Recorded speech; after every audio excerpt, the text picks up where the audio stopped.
Assalamualaikum warahmatullahi wabarakatuh. Kembali lagi bersama saya Fadila Zulfa dari Universitas Negeri Padang.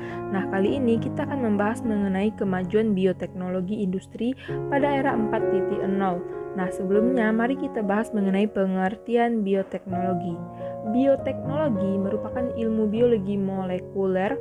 Berikut teknik dan aplikasinya yang digunakan untuk memodifikasi, memanipulasi, atau merubah proses kehidupan normal jadi organisme-organisme dan jaringan guna meningkatkan kinerja bagi keperluan manusia. Selanjutnya yaitu jenis cabang ilmu bioteknologi. Yang pertama, bioteknologi merah merupakan cabang ilmu yang mengaplikasikan bioteknologi di bidang medis. Yang kedua, bioteknologi putih atau abu-abu merupakan bioteknologi yang diaplikasikan dalam industri seperti pengembangan dan produksi senyawa baru. Yang ketiga yaitu bioteknologi hijau, mempelajari aplikasi di bidang pertanian dan peternakan. Juga bioteknologi biru yang mempelajari di bidang perairan. Selanjutnya, perkembangan bioteknologi. Yang pertama, periode bioteknologi tradisional pada tahun sebelum abad ke-15 Masehi. Dalam periode ini, telah ada teknologi pembuatan minuman bir dan anggur menggunakan ragi, yaitu pada tahun 6000 sebelum Masehi. Yang kedua, mengembangkan roti dengan ragi, yaitu pada tahun 4000 sebelum Masehi.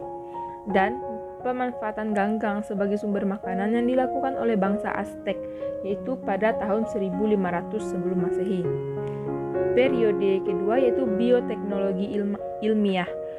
Periode bioteknologi ilmiah pada abad ke-15 sampai ke-20 Masehi. Periode ini ditandai dengan adanya beberapa peristiwa berikut, yaitu yang pertama pada tahun 1670, yaitu usaha penambangan biji tembaga dengan bantuan mikrob di Rio Tinto, Spanyol. Yang kedua pada tahun 1686 yaitu penemuan mikroskop oleh Anthony van Leeuwenhoek yang juga menjadi manusia pertama yang dapat melihat mikroba. Yang ketiga pada tahun 1870 yaitu Louis Pasteur menemukan adanya mikrob dalam makanan dan minuman. Yang selanjutnya yaitu pada tahun 1890 yaitu alkohol dapat dimanfaatkan sebagai bahan bakar motor. Pada tahun 1897 penemuan enzim dari ekstrak ragi yang dapat mengubah gula menjadi alkohol oleh Edward Bunsen. Pada tahun 1912 yaitu pengolahan limbah dengan menggunakan mikrob. Pada tahun 1915 produksi aseton, butanol, dan gliserol dengan menggunakan bakteri. Pada tahun 1928 yaitu penemuan zat antibiotik penisilin oleh Alexander Fleming. Pada tahun 1994 produksi besar-besaran penisilin, dan pada tahun 1953 penemuan struktur asam deoksiribonukleat atau ADN oleh Crick dan Watson. Selanjutnya yaitu pada periode teknologi modern, yaitu pada abad 20 sampai sekarang ini. Periode ini diawali dengan penemuan teknik rekayasa genetik pada tahun 1970-an yang dimulai dengan penemuan enzim endonukleas restriksi oleh Dusiox dan Boyer yang memungkinkan kita dapat memotong ADN pada posisi tertentu, mengisolasi gen dari kromosom suatu organisme dan menyisipkan potongan ADN lain. Hingga saat ini, penelitian dan penemuan yang berhubungan dengan rekayasa genetik terus dilakukan. Misalnya, dihasilkannya organisme transgenik, penelitian genom makhluk hidup. Selanjutnya yaitu peran bioteknologi. Penerapan bioteknologi dalam rangka memenuhi dan meningkatkan mutu kebutuhan hidup, manusia memanfaatkan biologi terapan yang digabungkan dengan teknologi modern sehingga tercipta ilmu baru yang dikenal dengan sebutan bioteknologi. Yang pertama, peran bioteknologi bidang kedokteran. Dengan rekayasa genetika dapat diciptakan vaksin yang dapat menghasilkan zat kebal terhadap beberapa penyakit. Dapat pula dilakukan pengambilan informasi genetik yang ada pada manusia untuk dicangkok pada bakteri agar bakteri tersebut dapat mensintesa insulin. Peran lainnya yaitu pembuatan antibodi monoklonal, pembuatan vaksin, pembuatan antibiotik, dan pembuatan hormon.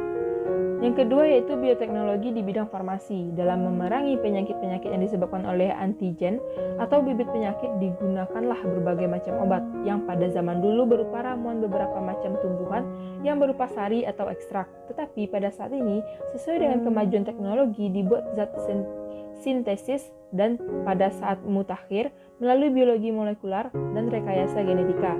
Tubuh dipacu untuk memproduksi obat-obatan sendiri. Yang ketiga yaitu bioteknologi di bidang pertanian. Dalam rangka mencakupi pangan, penduduk dunia yang bertambah terus, dibutuhkan bioteknologi pertanian yang antara lain yang pertama penggunaan hormon pertumbuhan yang mengubah tumbuhan dari diploid menjadi piloploidi sehingga dihasilkan produk yang raksasa. Yang kedua yaitu kultur jaringan yang dapat mempersingkat waktu yang dibutuhkan tanaman untuk berkembang. Selanjutnya yaitu bioteknologi peternakan. Pada ahli peternakan juga memanfaatkan bioteknologi peternakan, yakni penerapan rekayasa genetika yang melalui 2 tahap, yaitu yang pertama untuk memproduksi obat dan vaksin serta hormon pertumbuhan ternak, dan yang kedua melibatkan hewan dapat tumbuh lebih cepat dan makannya lebih sedikit atau menjadi ternak yang lebih unggul. Poin selanjutnya yaitu dampak negatif. Dampak terhadap lingkungan yaitu pelepasan organisme transgenik berubah secara genetik ke alam bebas dapat menimbulkan dampak berupa pencemaran biologi yang dapat lebih berbahaya daripada pencemaran kimia dan nuklir. Selanjutnya yaitu dampak terhadap kesehatan. Produk rekayasa di bidang kesehatan dapat juga menimbulkan masalah serius. Contohnya, penggunaan insulin hasil rekayasa telah menyebabkan 31 orang meninggal di Inggris. Dan selanjutnya itu bidang sosial ekonomi. Produk bioteknologi dapat merugikan petani kecil. Penggunaan hormon pertumbuhan sapi dapat meningkatkan produksi susu sapi sampai 20%, niscaya akan mengangsur peternakan kecil. Yang keempat yaitu dampak terhadap etika. Menyisipkan gen makhluk hidup lain memiliki dampak etika yang serius. Menyisipkan gen makhluk hidup lain yang tidak berkerabat dianggap melanggar hukum alam dan sulit diterima oleh masyarakat. Sekian penjelasan saya mengenai materi hari ini. Semoga bermanfaat. Assalamualaikum warahmatullahi wabarakatuh.